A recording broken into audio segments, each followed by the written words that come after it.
E aí, Dani? E aí, pessoa? Vamos lá. Tentar colocar.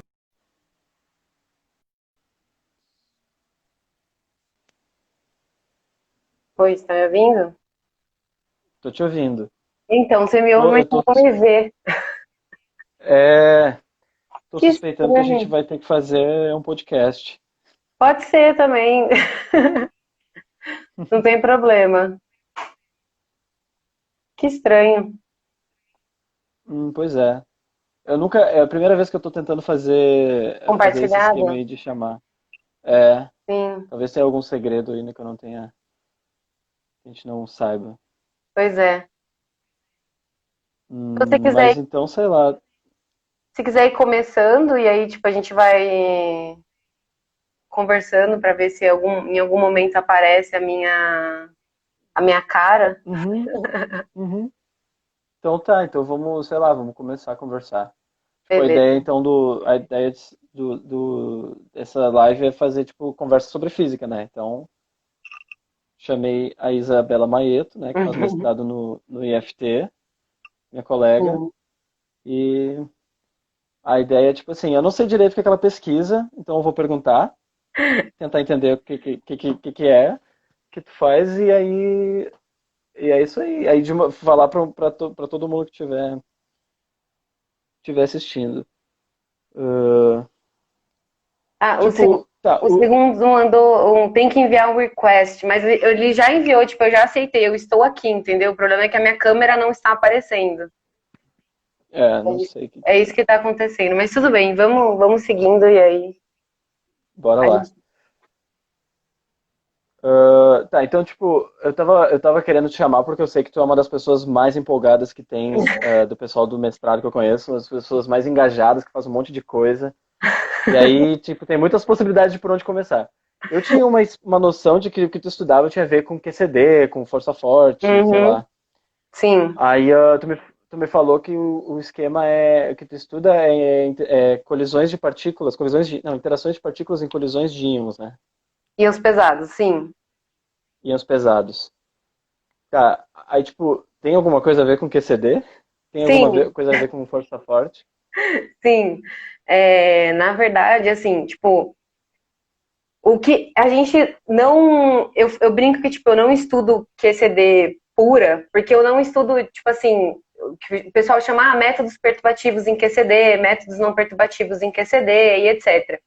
Mas quando a gente olha para colisões de partículas, a gente já tem que pensar que é o âmbito experimental para estudar QCD.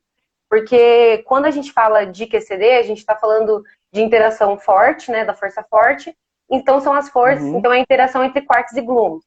Mas a gente também sabe da QCD que os quarks e os gluons, eles estão confinados dentro dos baryons e dentro dos mesons.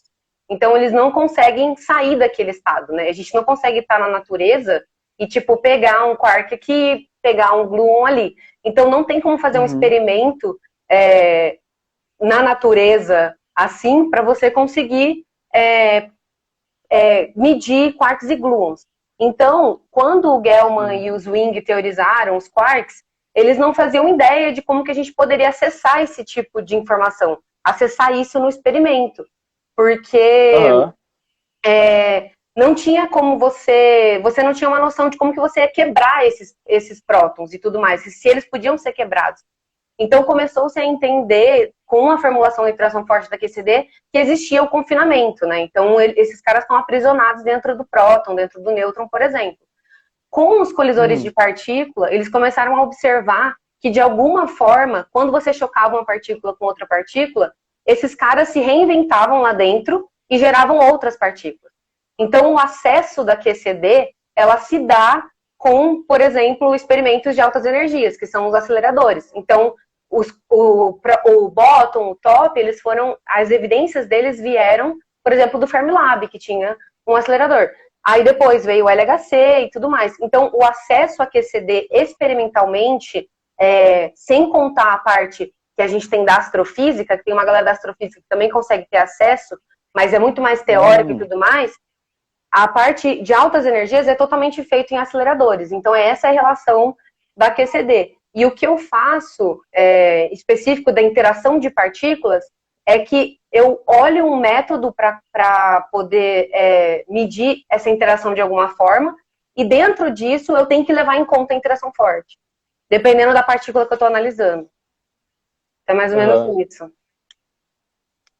Tipo, então tá.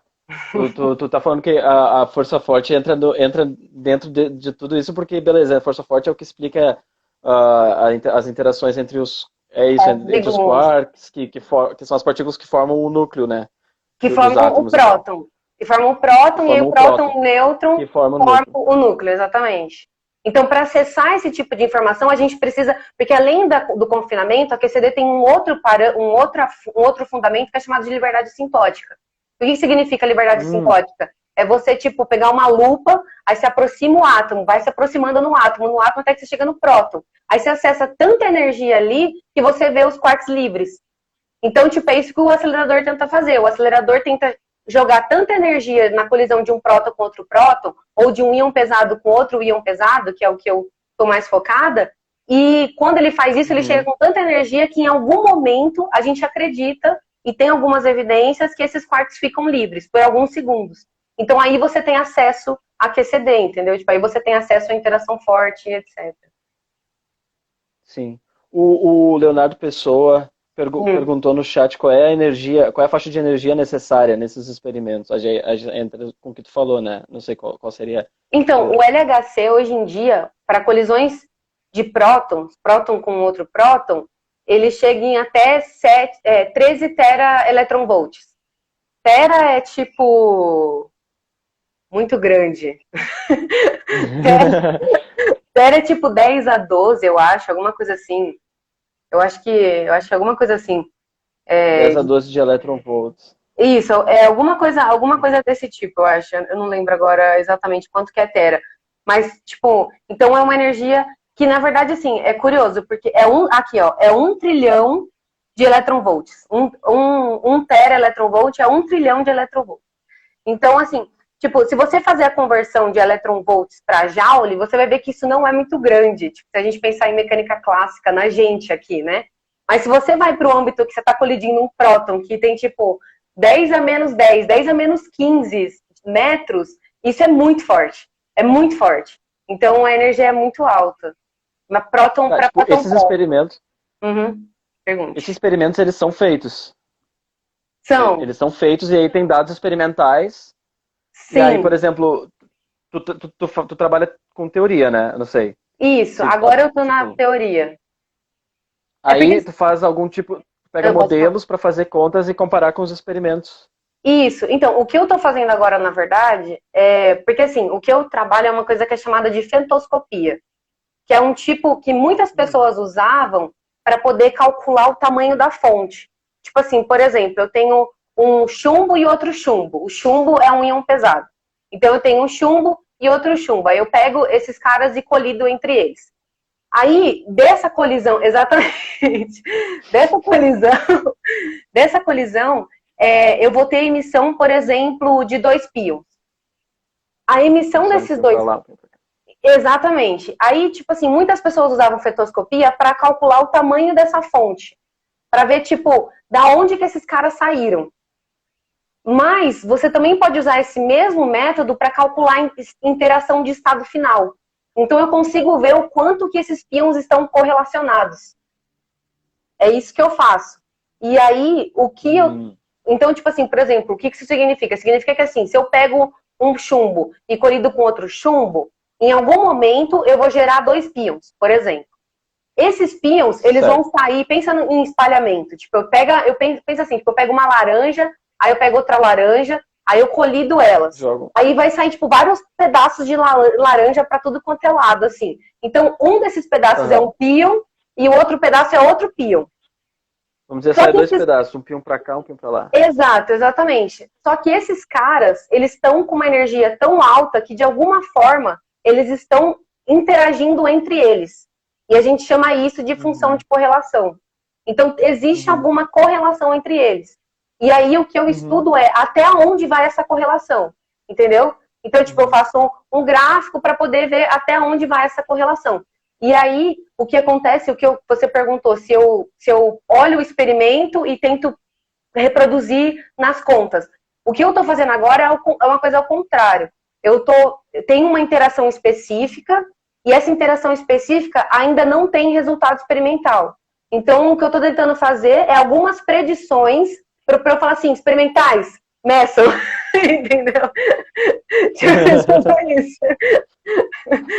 Então, o trabalho que eu estou fazendo agora, eu ia partir para uma área mais fenomenológica, que é isso que você falou, tipo, pegar alguma coisa e tentar modelar em cima disso, mas eu estou usando um modelo e tentando fazer algumas predições teóricas para depois ir para o experimento, que é uma análise, né, que eles falam uma análise, tipo, um tipo de interação que é de interesse do experimento que eu estou colaborando, que é o Compact Muon Solenoid do CERN, do LHC. Pô, legal. Tipo, aí tá. Aí vamos dizer assim, tu tem um experimento que ainda não foi feito, daí tu pensa, olha, se vocês fizerem esse experimento, eu vou ver aqui, vou tentar fazer um cálculo do que eu acho que pode dar. Vamos ver se vai dar isso. Exato. Tipo assim, eu vou pegar essa interação, vou fazer um cálculo com essa interação seria uma interação possível entre os íons de chumbo, e aí, se depois vocês fizerem esse experimento e der o resultado que eu calculei, significa que é realmente essa interação que está acontecendo, né? Isso, tipo, né? Exatamente. E aí, em geral, a interação ela é feita pelas partículas que estão saindo, não tipo o íon de chumbo em si. Tipo, porque eu falei, a interação vai ser entre as partículas que estão saindo. Mas é mais ou menos isso, E aí é interessante você saber, por exemplo, como que as partículas interagem, porque existem alguns estados exóticos da matéria que decorrem de algumas interações. Então é interessante você saber o que está acontecendo para, tipo, poder entender como é que às vezes uma partícula se agrupa com outra e etc.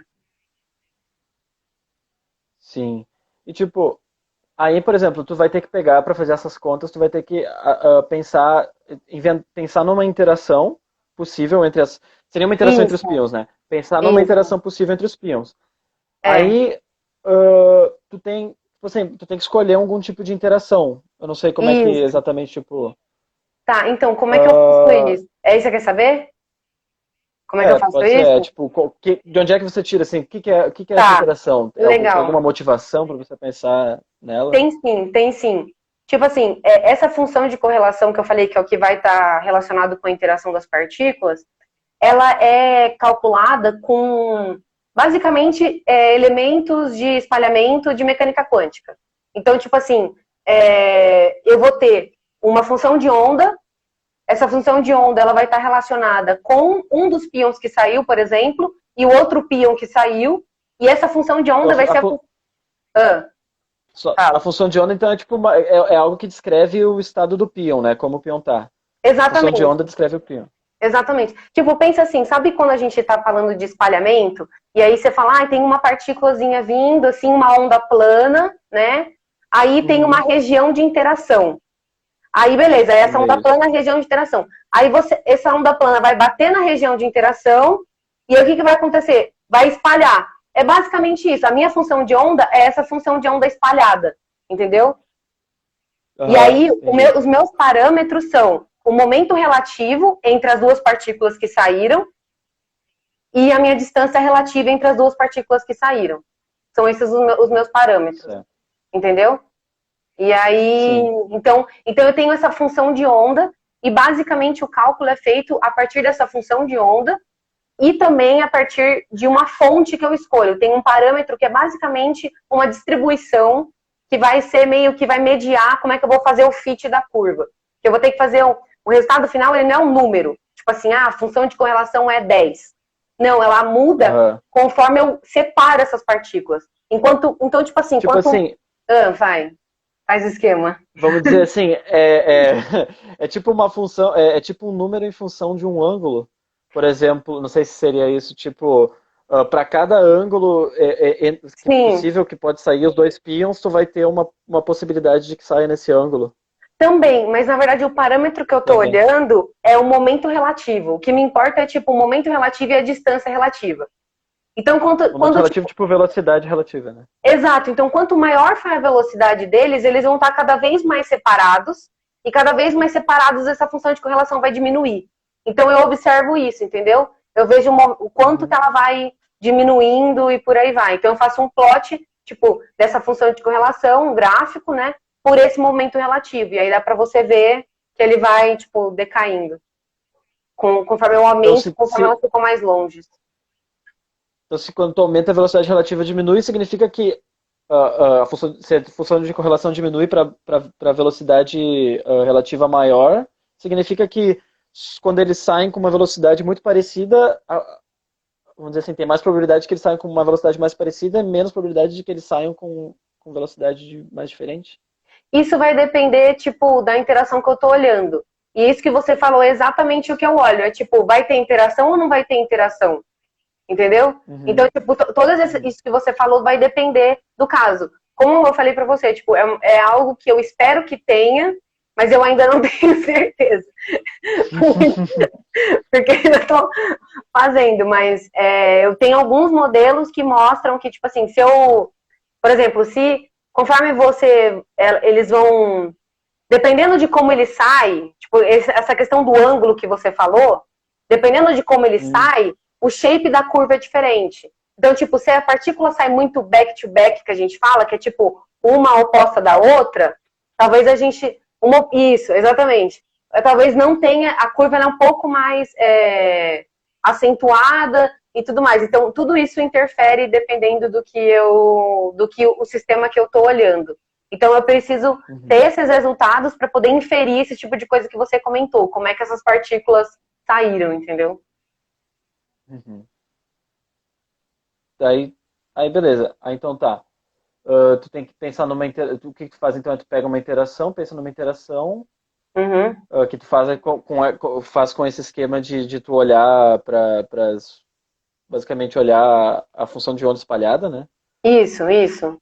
E aí a ideia é tu calcular esse resultado final, calcular essa função de correlação, né? Final. Isso.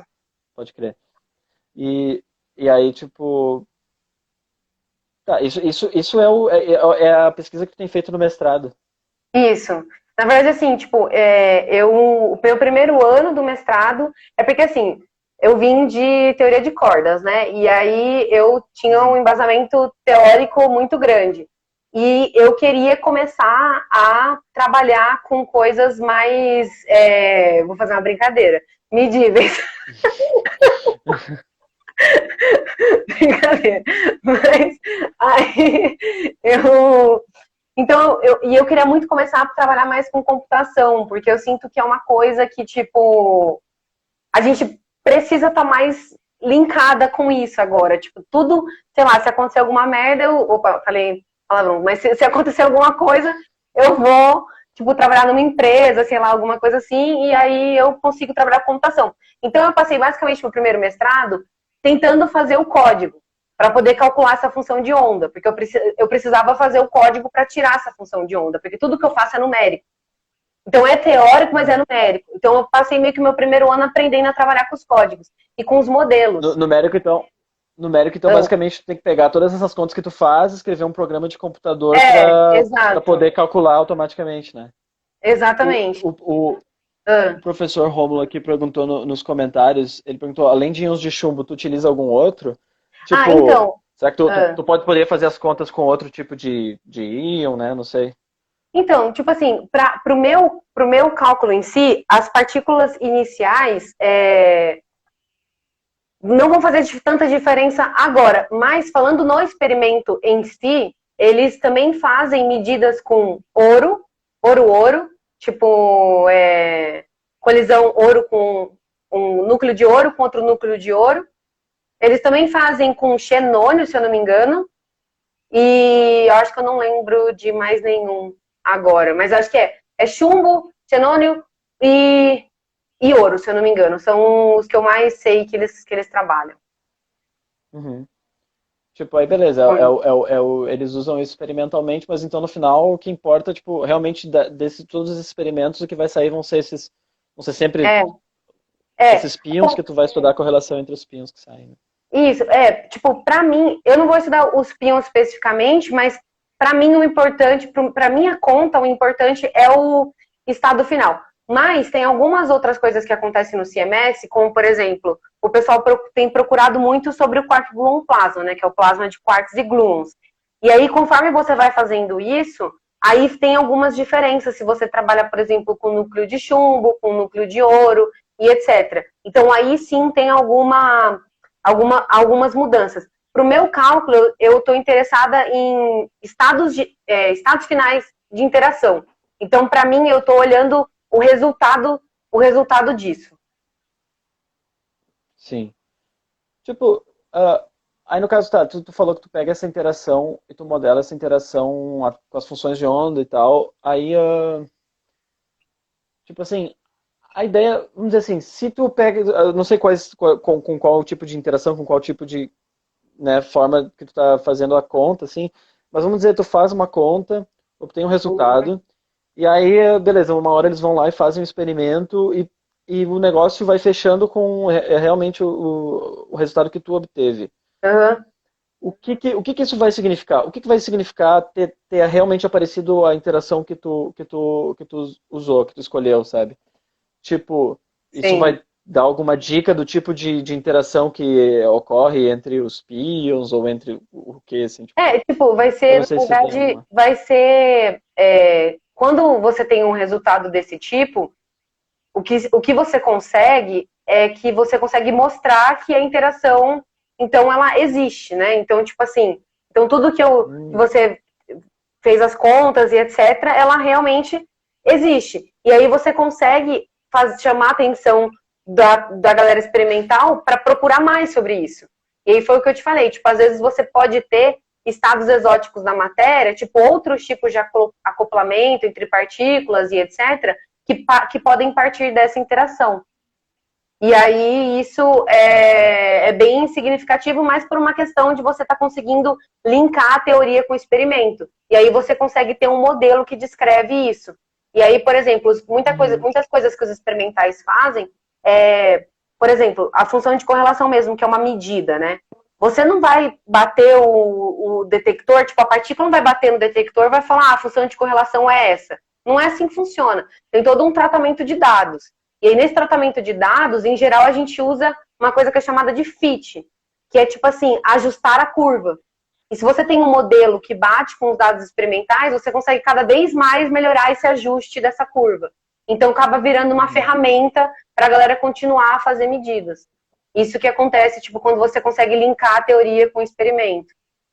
Você gera mais ferramentas para o pessoal continuar fazendo procura em aceleradores e etc. O pessoal começa a conseguir entender cada vez mais minuciosamente como é que funciona a interação, a dinâmica Exatamente. E outros acoplamentos e etc. Decaimentos e etc. O Alexandre Sauer, ele perguntou, Uhum. o modelo trabalhado não é fenomenológico, então, né? É que nem tu falou no O início, né? modelo, sim. O modelo é assim, o que acontece é que assim, só para explicar o que eu uso. Para eu achar essa função de onda, eu uso uma coisa que é chamada de modelos de potenciais.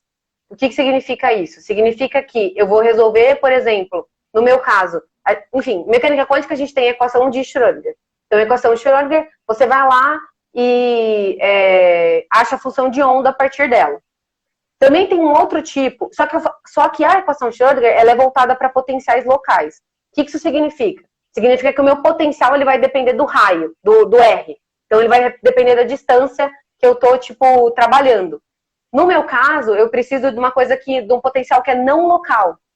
E aí eu uso uma outra equação que é chamada de equação de Liebman-Schwinger. Então, o meu código, ele resolve essa equação que é chamada de equação de Liebman-Schwinger. E aí, essa equação de Liebman-Schwinger, ela carrega um potencial. Esse potencial, ele, em geral, ele vai ser fenomenológico. Aí sim.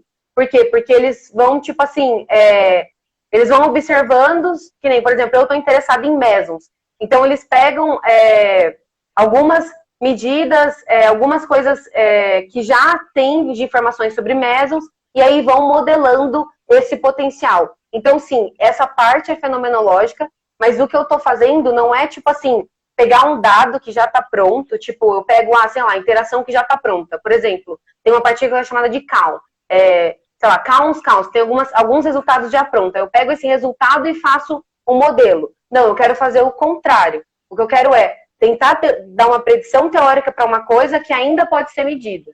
Então, essa é a diferença. Mais ou menos. Sim. Tu pega meio que uma coisa assim, que já está um pouco, tipo, feita, um pouco já entendeu mais ou menos alguma coisa sobre aquele potencial, aí tu pega aquilo para tentar encontrar outras coisas, né? Exato. Então, é meio que fenomenológico, sim. É uma predição teórica, mas também tem muito resultado fenomenológico. Sim.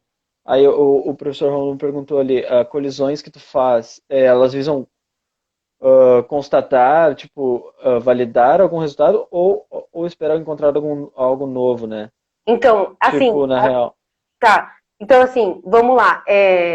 Uma coisa que é importante. Eu não faço colisão nenhuma. Não, mas eu entendi. Tipo assim, o que acontece é que assim, eu tô num grupo que é chamado de Sprace, e esse grupo, ele faz colaboração com o Compact Muon Solenoid, que é um dos experimentos do LHC. Então, o grupo é formado praticamente por experimentais, mas eu tô um pouco mais na vertente fenomenológica. E aí... Então, tu só faz conta, né? Eu faço conta, exato. Faço programas, vários programas.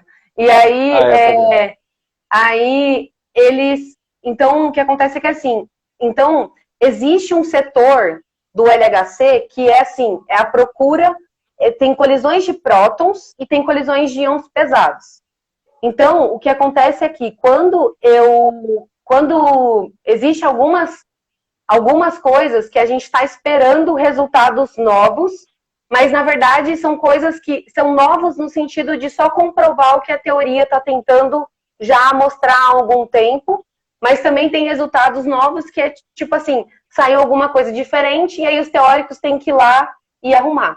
O que eu estou tentando fazer é uma coisa que é mais ou menos novo, é mais por uma questão de, tipo assim, algo que o CMS, o experimento, está esperando para poder fazer a análise e coletar dados experimentais. Então, eu estou tentando caminhar meio que com isso.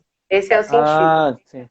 Entendeu? Tipo, basicamente tem a galera lá no CERN, lá na Europa, fazendo esses experimentos com o acelerador, jogando partículas umas com as outras, né? Isso. E aí tem a galera que faz as contas para ver o que eles acham que vai dar, e tem a galera que está aqui analisando os dados também. Exato. Na verdade, tu já teve contato com isso, né? Então, o experimental em si, o meu contato é os meus colegas, né?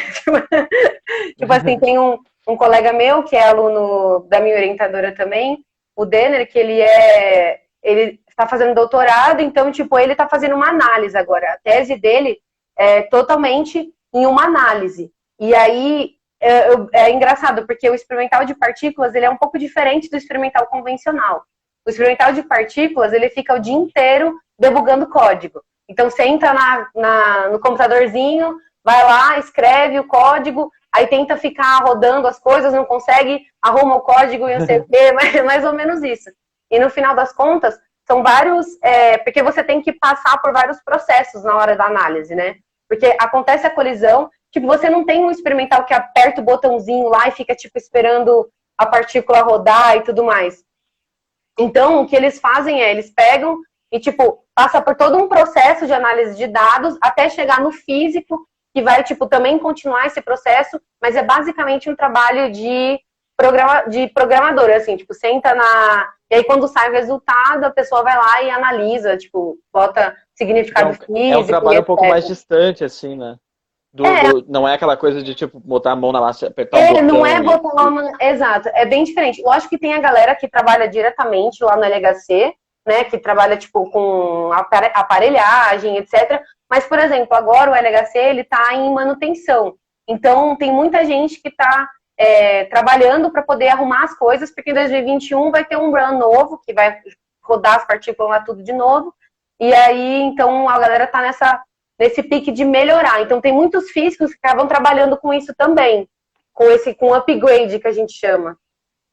Sim. Pessoal, e aí envolve engenheiros também? Também. No Space, a gente tem, tipo, os físicos, os engenheiros e a galera da ciência da computação. E tudo colabora com o pessoal lá no LHC. Então, em 2021 eles vão lançar, eles vão rodar o LHC de novo, então em 2021 eles vão descobrir o Graviton, é isso? Ainda não, ainda não, ainda não. O Pessoa perguntou um negócio que eu achei bem interessante. Ele falou assim, esses fenômenos não acontecem em colisões de íons leves ou é uma questão de dificuldade experimental? Ai, legal, legal. Essa pergunta é muito boa. Então, vamos pensar por que colidir íons pesados, né? Por que pensou-se em colidir íons pesados? Porque assim, se você olha a galera conversando sobre por que criar o LHC em primeiro momento, por que criar o LHC, por que colidir partículas, né? No primeiro momento, a justificativa que os físicos davam era a gente quer reproduzir o cenário do Big Bang. Então, a gente quer reproduzir o que aconteceu lá no Big Bang. Por quê? Porque quando a gente colide duas partículas, e aí entram os íons pesados, que eles têm muitos prótons e muitos nêutrons dentro dele, você cria uma condição de temperatura muito alta, você cria uma condição extrema. E acreditou-se que... e acreditou-se que quando acontecia esse choque, você poderia talvez reproduzir essas condições iniciais do Big Bang, que é tipo assim, depois da inflação, então tipo, aconteceu uma aceleração, passou a inflação, aí o universo teve uma expansão acelerada, e ali eles acreditam que os quarks e os gluons eram livres. Então não tinha aquele negócio do confinamento. Então ali eles acreditavam... Eles não ficavam dentro do núcleo. Dentro do próton e do nêutron, exatamente. Próton.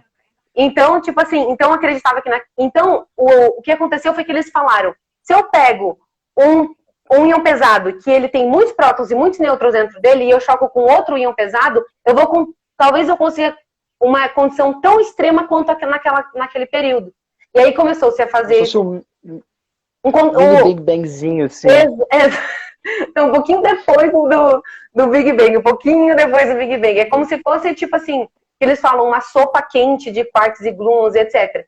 E aí viu-se que isso era possível. Por isso que eles começaram a fazer colisões de íons pesados, exatamente por essa expectativa de recriar a condição do Big Bang. Aí o que acontece em relação a íons mais leves? Não tem muito interesse nisso, porque o que acontece é que, assim, no LHC, eles fazem, como eu tinha falado, eles fazem colisões de próton-próton e íons pesados. Começou-se a observar, de alguns anos para cá, que pode ser que em próton-próton também tenham algum momento que reproduza essas condições. Então, agora, tem muita gente fazendo análise, pesquisando como reproduzir essas condições em próton-próton. Então, não é um interesse em íons leves, porque começaram a ver isso também em próton-próton. Então, também estão tendo essas evidências. Então, fica nessas duas vertentes, os íons pesados e próton-próton. Ou próton-chumbo tipo também assim, tem. Mesmo se eu pegasse os íons leves e jogasse numa energia muito alta, também não ia adiantar, tipo, pra quê? Eu acho que pode vale mais a pena pegar os mais pesados. Exato, e tipo assim, na verdade é mais uma questão de... Também é uma questão de, tipo, dificuldade experimental, no sentido, assim, de como que você consegue... separar esses caras e etc. Então, como já... Porque assim, o LHC, se você olhar a estrutura dele, ele na verdade, ele foi criado em cima de um outro... Em cima não. Em conjunto de um acelerador mais antigo, que é o... Peletron, não. Alguma coisa assim, eu não lembro agora o nome dele, mas... Enfim... Então, o que eles pegaram? Eles pegaram esse acelerador antigo e meio que linkaram com o LHC para poder conseguir produzir esses prótons e separar esses prótons, separar esses íons. Então, meio que o mecanismo já estava pronto nesse sentido. E aí, eu acho que, enfim, eles manteram dessa forma. Tanto que tem outros aceleradores sendo construídos agora que também vão pesquisar íons pesados, próton, é o LEP. Não é o Fermilab, é o LEP. Eu acabei de receber uma cola aqui, que era o LEP, um acelerador antigo. E aí, tem outros aceleradores sendo construídos, que é o NICA e o FAIR, um vai ser na Rússia e o outro vai ser na Alemanha, que também estão procurando íons pesados e próton, antipróton, etc. Então, acho que é uma coisa mais... convencional, que já está muito bem esclarecida na literatura e etc. Pode crer. Uau, é isso. Ah, vamos ver. Tá, então basicamente fazendo um panorama, assim, né? Uhum. Beleza, você falou do que você está estudando no seu mestrado, que é pega faz um modelo de interação ali entre os pinhos tal para ver para obter um resultado para depois poder eventualmente comparar com um experimento que venha a ser feito, né? Exato, exato. E aí tipo tá, aí você falou que você estudava antes quando você estava na graduação você fazia bolsa estudando teoria de cordas, né? Sim, Aí você mudou para isso aí. isso. E você tem, tipo, no IFT lá você tem dois orientadores, né? Tenho, tenho. Tem essa, um é a parte mais teórica e o outro é a parte mais experimental. Tipo, tu é uma pessoa que fica, surfa bem entre as duas, né? Entende É, bastante, assim, de experimento em comparação com a maioria das pessoas que eu não faz mais entendo contas muito e tal. não, mas assim, eu tento entender o máximo que eu preciso, assim, entendeu?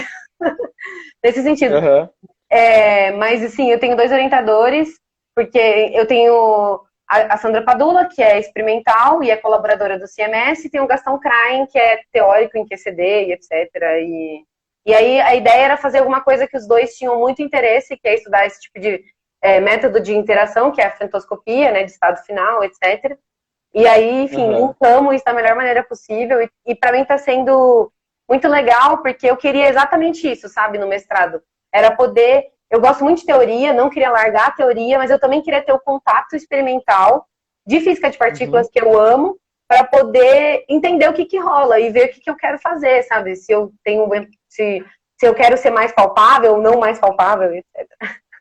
Aí tu tem uma ideia, assim, tipo, tu tá quase terminando o mestrado, né? Certo? Já tá pensando o que tu vai estudar no doutorado. Na verdade, Sei assim, lá. é uma coisa que eu tô pensando ainda, uma coisa que eu tô pensando. Eu tô gostando muito de trabalhar com fenomenologia, tipo, eu tô curtindo pra caramba mesmo, assim. Então, eu acho que talvez eu fique em alguma coisa nessa área. Eu não sei se eu ainda não tenho certeza como que, se eu vou caminhar com fetoscopia e etc., mas eu tô gostando muito de trabalhar com fenomenologia. Gabriel Vidal lançou Ai, uma lá vem. O pergunta. que que ele A mecânica perguntou? quântica, ó, é um textão. A mecânica quântica foi fundamental para o nosso salto tecnológico, por exemplo, criando resistores muito pequenos e possibilitando celulares tão potentes. Quais novas tecnologias podem surgir de QCD? O Que a gente pode, Vidal que é ó.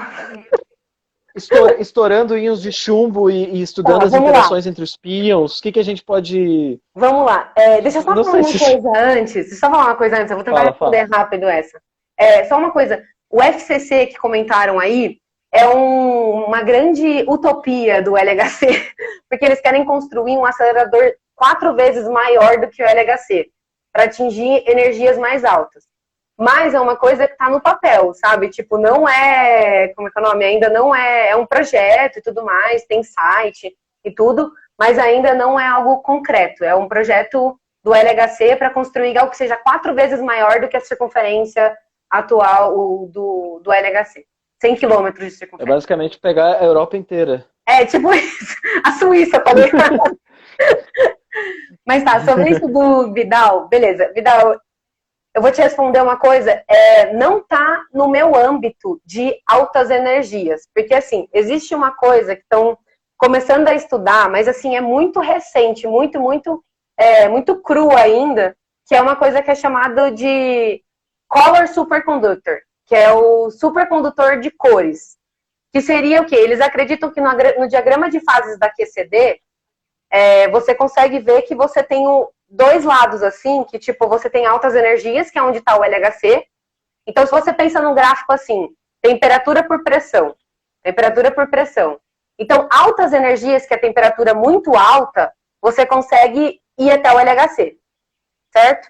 Então, beleza, lá o LHC. Agora, se você vai para temperaturas muito baixas e pressão muito alta, você vai em estrelas de nêutron, estrelas de quarks e etc. A matéria fria, né, que eles falam, matéria de quarks fria, que é nessas regiões. Um pouco além disso, tem algumas pessoas que estão começando a estudar supercondutores de cores. Isso, um pouco além do coisa. Que seria, tipo assim, um momento onde você conseguiria gerar supercondutores partindo do plasma de quarks e gluons. Porém, Vidal, isso é uma coisa que eu não faço a mínima ideia. Eu só sei que existe isso, porque eu gosto muito de estudar diagrama de fase da QCD, mas pode ser que seja alguma coisa mais tecnológica saindo da QCD, assim, tipo, pensando em QCD pura, quarks e gluons e etc. Tipo, eu consigo visualizar isso. Isso é um grande mistério, né? Qual é a utilidade de tudo isso que a gente está estudando. Total. Mas alguma coisa alguém sempre descobre. Tipo, se a gente usa, tipo, foi o que ele falou, tá ligado? No CERN, eles inventaram o touchscreen, etc. Então, tudo isso é, tipo, de alguma forma, matéria, né? Então, para você saber como é que a matéria funciona, você precisa entender o fundamental da matéria. E o fundamental da matéria está no subatômico. Então, pode ser que agora a gente não tenha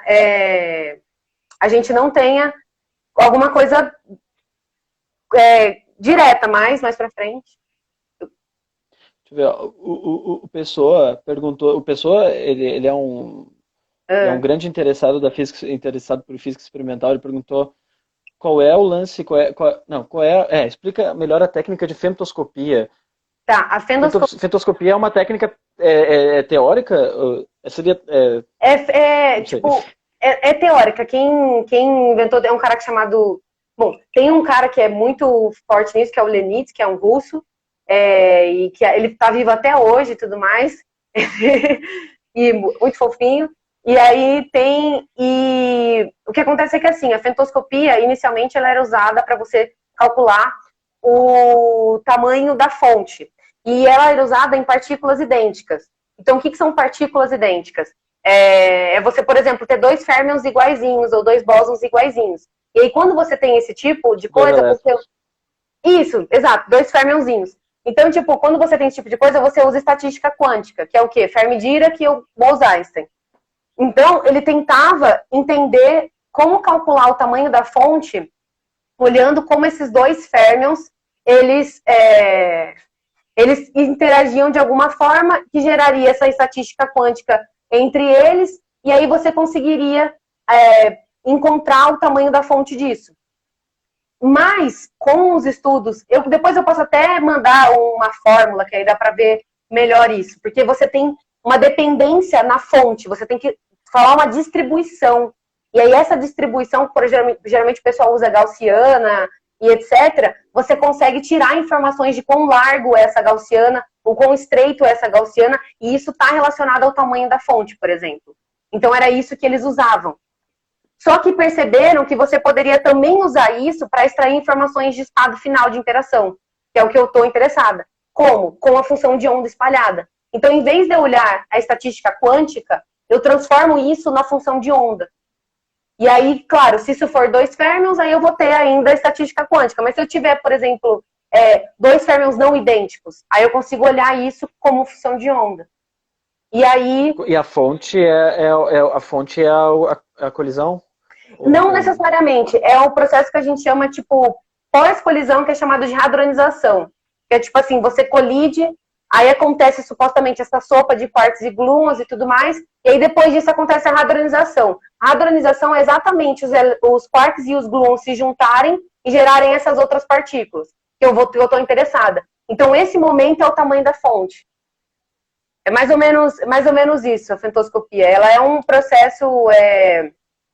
tem esses dois objetivos, que é tamanho da fonte e estado final de interação. Tamanho da fonte, porque eu analiso uma distribuição que está relacionada, se ela for muito larga, então o tamanho da fonte é maior, e se ela for um pouco mais estreita, o tamanho da fonte é um pouco mais estreita. E eu também analiso o estado final de interação com a função de onda, por exemplo. O Daniel, ele perguntou um negócio, acho que... já emendando com a pergunta do Vidal, com a tua resposta para a pergunta do Vidal, que era o seguinte, tá, beleza. Ele perguntou assim, eu não sei se eu entendo a pergunta, mas o confinamento de quarks não seria um problema para o supercondutor de cores? Excelente pergunta, mas Daniel. Valeu por perguntar. Porque, assim, na verdade, é que eu precisaria mostrar o diagrama. Eu gosto de trabalhar com imagens e tudo mais, mas O diagrama, esse ponto do Color Superconductor, ele seria... Porque assim, o diagrama ele tem uma transição de fase que a gente não sabe como que ela funciona, que ele sai desse sistema que eu falei para você, hadronizado, ou seja, eu tenho mesons e baryons, os quarks e gluons confinados, e aí ele tem uma transição de fase que aí ele vai para quarks e gluons livres. O supercondutor de cores seria nesse momento onde ele está como quarks e gluons livres, e não hadronizado. E aí tem uma faixa de transição de fase, que é tipo uma das pesquisas de fronteira agora em quark gluon plasma que o pessoal mais estuda, que é entender aonde acontece essa mudança. Mas não teria problema, porque o supercondutor de cores ele estaria nesse processo nesse processo onde ele não está hadronizado, ou seja, os quarks e gluons estão livres. Por isso que não tem problema com o confinamento. O lance desse estado, dessa transição de fase, tipo, para os quarks e gluons que estão ali confinados no próton, para eles ficarem livres, seria tipo, não é só uma energia alta o suficiente, assim? É uma energia alta o suficiente, tipo a nível de colisores, ou então uma pressão muito alta, a nível de coisa. O problema é que assim, a gente não tem... estrelas de nêutrons e tal. Exato, exato. Porque elas são compactas, a densidade é muito alta e por aí vai. Comprimidas, compactas não. Comprimidas e aí a densidade é muito alta e por aí vai. A questão é que a gente não tem informação de qual é o momento que acontece essa transição. Se isso é uma transição de primeira ordem, uma transição de segunda ordem, um crossover. Então, tipo, é isso que o pessoal tem estudado muito. E não tem noção do ponto crítico. Ou, por exemplo, na água, a gente sabe exatamente quando que a água vira de líquido para gasoso ou de sólido para líquido. A gente sabe quando que isso acontece. Agora, nessa situação, a gente não sabe. E é isso que o pessoal tem procurado muito. Experimentalmente, então, tipo, o pessoal não sabe muito bem se o que eles estão... Tipo, experimentalmente, tu consegue... Tu não conseguiria detectar os quarks livres? Eu não sei como é que... Não, você não consegue. Você consegue ter evidências de que esses caras em algum momento estiveram livres. Mas a medição direta não existe. Mas são evidências... E aí, para tu fazer um esquema de um supercondutor, tu precisaria de toda uma engenharia do negócio que tu precisa primeiro entender como funciona. Para supercondutor é só pensar, por exemplo, tipo, o pessoal que trabalha com plasmas, que tem um experimento, enfim, que tipo assim, o problema é você conseguir segurar isso, porque quando você colide um chumbo contra o chumbo, o tempo que ele fica nessas condições extremas que eu falei, de temperatura muito alta, é muito rápido. É coisa tipo assim, de nanosegundo. Então teria que arrumar uma forma de segurar isso para segurar mais tempo para poder gerar esse supercondutor, entendeu? Então esses são os problemas. Um dos problemas de acessar esse tipo de informação. E aí, tokamak, lembrei. Tokamak.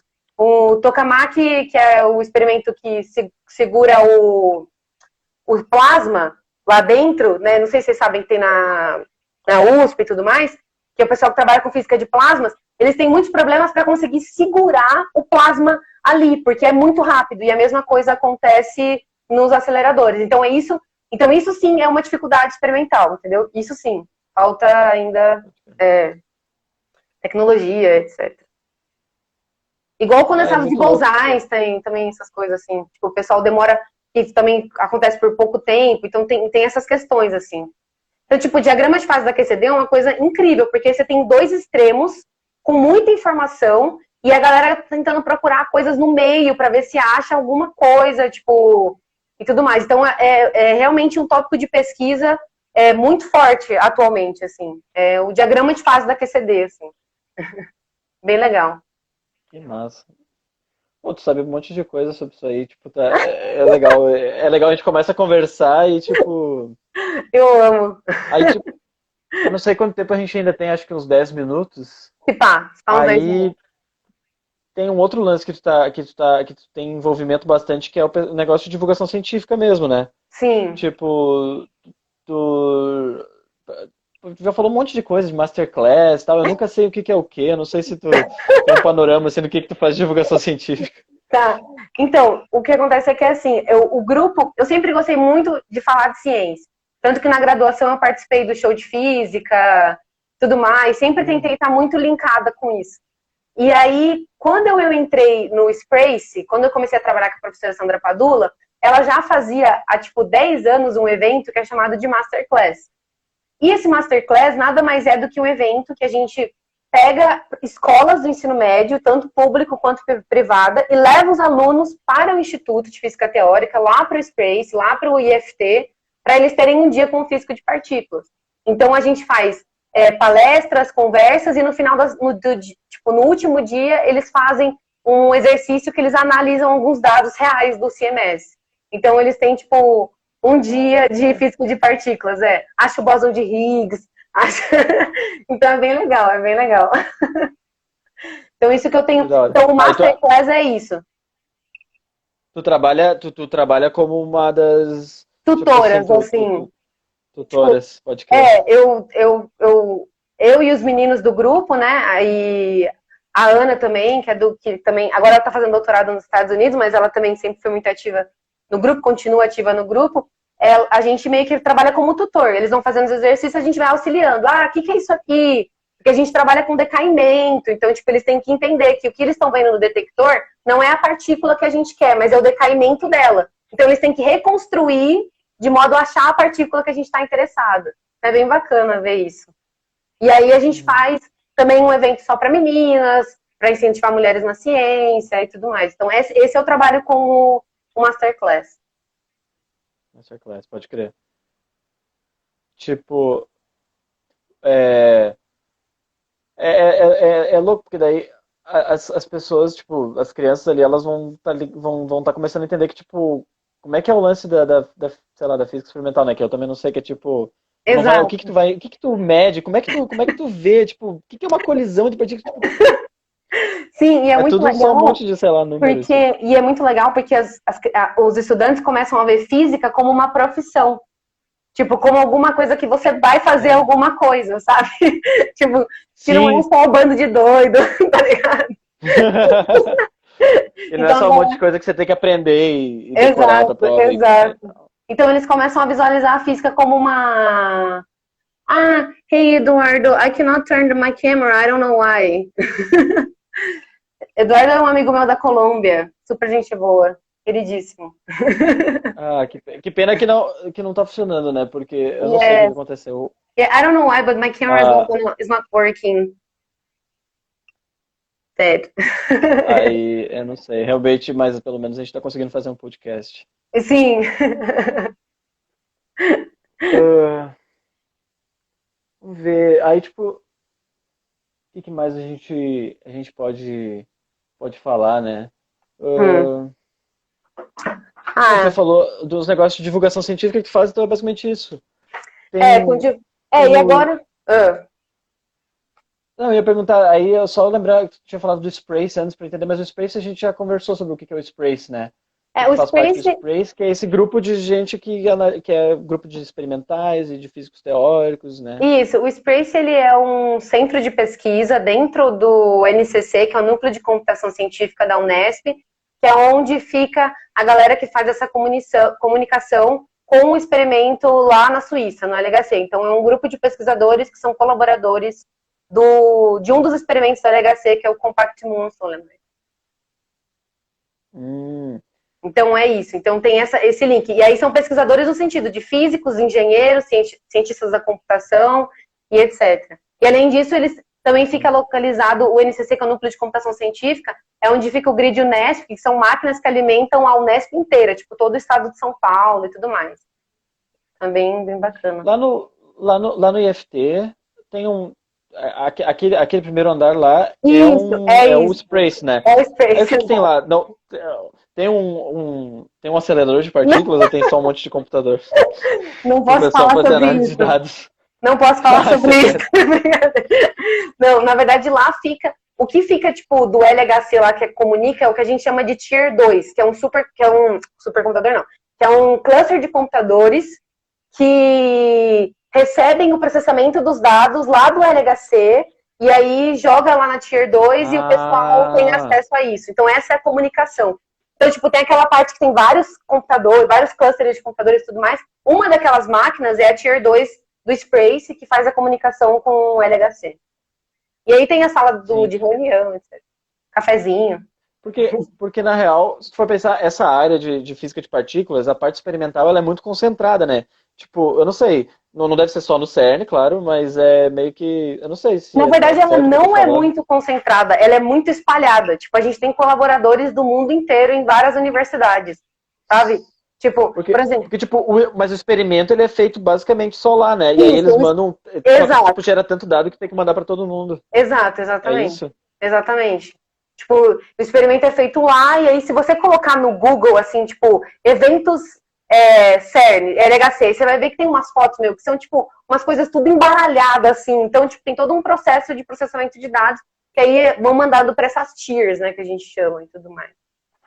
Então, Aham. é bem espalhado, na verdade. A concentração está no LHC lá, né? Tipo, o run, que é quando acontece, sei lá, um ano que fica rodando o dado lá, depois fica em manutenção, fica lá, mas tem colaboradores no mundo inteiro ajudando. Tipo, a colaboração é enorme, é enorme. Assim. Entendi. É, pode crer. E tem alguma coisa que tu queria falar? Pensou Não, em. eu só queria falar que eu só queria agradecer você. Eu fico muito feliz de ver pessoas querendo falar sobre ciência de modo mais aberto e de comunicação e tudo mais. Eu fico muito feliz mesmo, porque eu acho que no momento que a gente está passando, a gente precisa falar de ciência, precisa mostrar o que a gente tem feito e que tem um valor isso, porque a gente é mão de obra, tá ligado? A gente é mão de Aham. obra, então acho que é muito importante. Então, fiquei muito feliz com você começar, de você querer fazer isso e ter me chamado para conversar. Muito feliz mesmo, Vini. E eu fico feliz por tu ter aceitado essa primeira vez, assim, a gente sem saber muito bem se ia dar certo e tal, né? Mas é legal porque, tipo, muitas pessoas também não sabem que nem tu falou antes, que física é uma profissão, né? E a gente está fazendo Exato, física. E exato. aí é legal as pessoas Exato. saberem. A gente E a não, gente não tem que, entende tipo muito. assim, tem que conversar com a sociedade, tá ligado? Tipo, a gente tem que conversar com a sociedade. A gente tá num ambiente público, porque é a universidade pública e etc. Então a gente tem que prestar essa conta para a sociedade. Então vamos explicar para eles o que a gente tá fazendo, tá ligado? É isso, assim. É isso. Então, obrigado, Isa. Acho que Eu que... falta 2 minutinhos, 3 Carlson, minutinhos, vamos Carlson, nem vou terminar. falar nada. Ó, o Carlson entrou pra zoar, tá ligado? Mas beleza, Oh, viu? obrigado, Isa. Aí a Mas, ideia. Vou chamar mais gente, né? Pessoal que eu conheço do IFT, da URGS, e depois top, quem aparecer e tal. top. Obrigado por todo mundo que assistiu e tal. É isso aí, gente. É Daí eu isso. vou deixar a live aqui no, Se no Insta, tiver quem quiser alguma ver. dúvida, manda mensagem no direct, etc. A gente conversa. É nóis. Valeu, então. Falou. Beijo. Tchau, Isa. Tchau, pessoal. Beijo.